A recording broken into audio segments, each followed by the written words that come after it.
এক বাদশার একটি বাগান ছিল। বাগানটি ছিল অনেক বড় এবং বিভিন্ন স্তর বিশিষ্ট।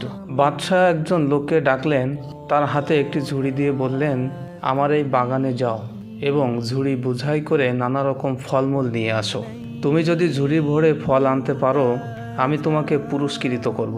কিন্তু শর্ত হলো, বাগানের যেই অংশ তুমি পার হবে সেখানে তুমি আর যেতে পারবে না। লোকটি মনে করলো, এটা তো কোনো কঠিন কাজ নয়। সে এক দরজা দিয়ে বাগানে প্রবেশ করলো। দেখলো গাছে গাছে ফল পেকে আছে, নানা জাতের সুন্দর সুন্দর ফল। কিন্তু এগুলো তার পছন্দ হলো না। সে বাগানের সামনের অংশে গেল। এখানকার ফলগুলো তার কিছুটা পছন্দ হলো, কিন্তু সে ভাবলো, আচ্ছা থাক, সামনের অংশে গিয়ে দেখি, সেখানে হয়তো আরো উন্নত ফল পাবো। সেখান থেকে ফল নিয়ে আমার ঝুড়ি ভরবো। সে সামনে এসে পড়ে এবং দেখলো এখানে অনেক উন্নত মানের ফল। এখানে এসে তার মনে হলো, এখান থেকে কিছু ফল ছিঁড়ে নেই। কিছুক্ষণ পরেই ভাবতে লাগলো যে সবচেয়ে ভালো ফলই ঝুড়িতে নিব। তাই সে সামনে এগিয়ে বাগানের যে সর্বশেষ স্তর সেখানে প্রবেশ করলো। সে এখানে এসে দেখলো ফলের কোনো চিহ্নই নেই এখানে। অতএব সে আফসোস করে বলতে লাগলো, হায়, আমি যদি বাগানে ঢুকেই ফল সংগ্রহ করতাম, তাহলে আমার ঝুড়ি এখন খালি থাকতো না। আমি এখন বাদশাকে কি করে মুখ দেখাবো?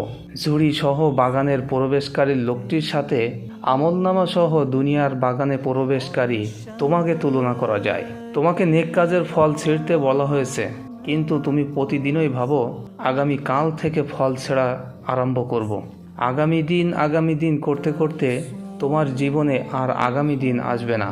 এভাবেই তুমি শূন্য হাতে আল্লাহর সামনে হাজির হবে।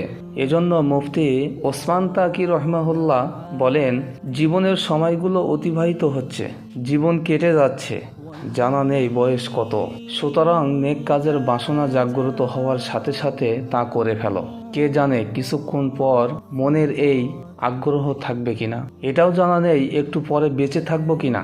যদিও বেঁচে থাকি, হয়তো দুনিয়ার কোনো ব্যস্ততা সামনে এসে পড়বে। অতএব নেক কাজ যখনই করতে মন চায় তখনই করে নাও, জীবন থেকে ফয়দা লুটে নাও। তাই জীবন নামক আল্লাহর অনুগ্রহে দেওয়া বাগানের বিচরণকালে আমল নামার বিশেষ ঝুড়িতে যখনই সুযোগ পাওয়া যায়, তখনই নেকি নামক ফল দিয়ে প্রথম থেকেই ভরা শুরু করে দাও। পরে সময় পাবে কিনা জানা নেই। আল্লাহ সুবহানাহু ওয়া তাআলা সবাইকে তৌফিক দান করুন। সকলে বলুন আমিন।